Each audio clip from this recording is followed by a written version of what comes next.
Povo de Deus, tudo bem com vocês? No vídeo de hoje eu quero compartilhar duas coisas que eu extraí de um estudo bíblico que eu estava fazendo para as gurias da comunidade e eu achei pertinente compartilhar aqui com vocês porque são duas coisas que o Senhor espera que a gente aprenda e que a gente aplique. Eu vou ler com vocês Mateus 20, dos versículos 29 a 34.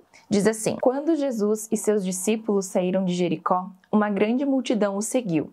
2 cegos estavam sentados à beira do caminho, e ao ouvirem que Jesus estava passando, puseram-se a gritar: Senhor, filho de Davi, tem misericórdia de nós.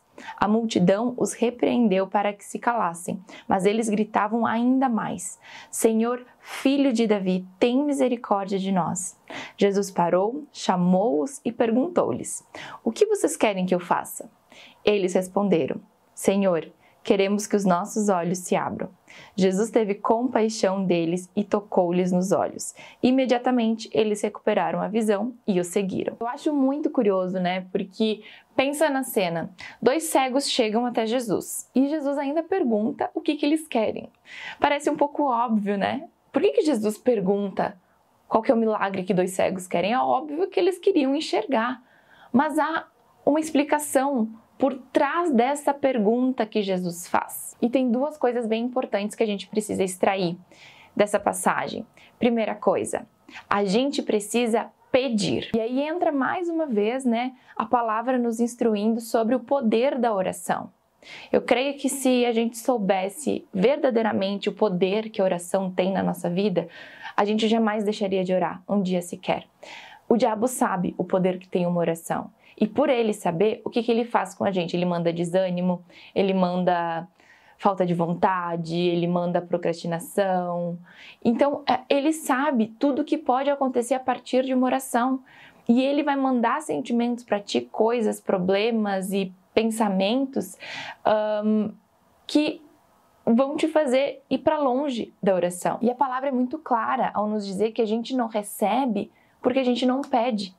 Porque a gente não sabe pedir, porque quando a gente ainda pede errado. A gente pede apenas para satisfazer os nossos prazeres. Mas precisa ficar claro que a gente precisa pedir em oração. Às vezes tu tá lá orando e tu pensa, não vou pedir isso aqui porque isso aqui é óbvio. Deus tá vendo, né?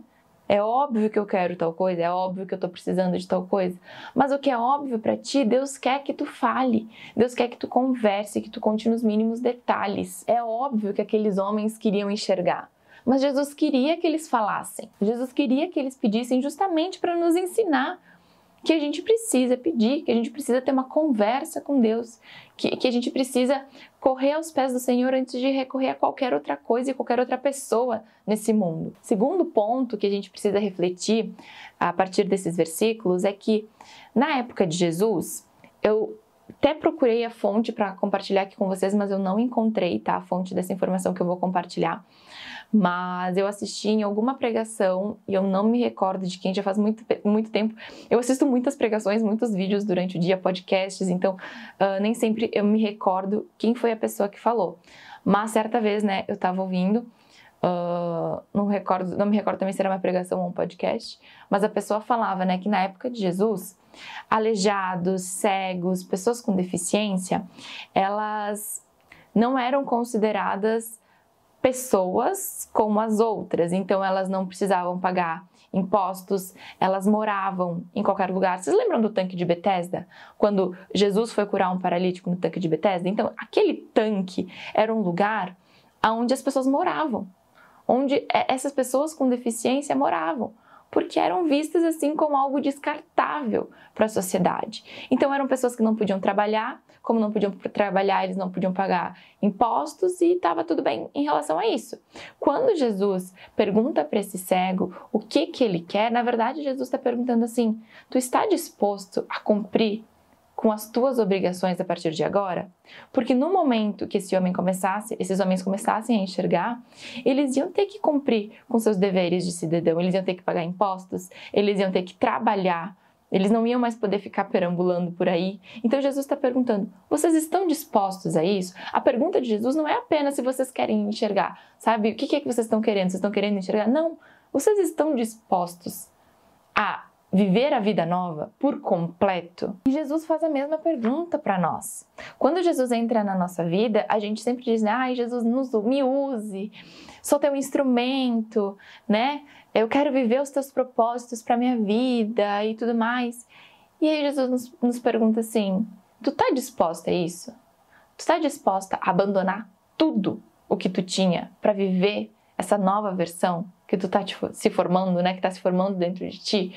Tu tá disposta a realmente viver o teu propósito? A arcar com as consequências disso, os desafios que isso vai trazer, né? Porque é lindo, maravilhoso viver os propósitos do Senhor. Mas tem muita coisa que às vezes nos bastidores as pessoas não têm dimensão. Mas tu está disposta a isso verdadeiramente? Então o que eu quero te dizer, e a mensagem desse vídeo aqui, é que a mesma pergunta que Jesus faz para aqueles cegos, Ele está fazendo para ti hoje. Tu está disposta a isso? Gente, Jesus tem planos lindos para a vida de cada pessoa que está assistindo aqui esse vídeo. Mas nós precisamos estar dispostos a isso. A abandonar tudo aquilo que a gente arquitetou para a nossa vida, para viver aquilo que Ele tem reservado para nós. E a pergunta que tem que ficar é essa. Tu realmente está disposto a abandonar tudo? Aquilo que tu mais é apegado? Se Jesus dissesse, eu não te quero aí nesse lugar, eu não te quero dessa forma, eu não te quero com essas pessoas, tu está disposto a isso? Porque tem um preço, sim. Só que viver os propósitos de Jesus, viver com Jesus, é infinitamente melhor do que viver longe dos caminhos dele. Então, o propósito que ele tem para nós vai ser difícil, sim, vai ser difícil de cumprir, mas vai ser a melhor coisa que a gente pode escolher. Então, essa é a pergunta que Jesus te faz hoje e que eu desejo que tu reflita nas próximas horas. Um beijo e fiquem com Deus!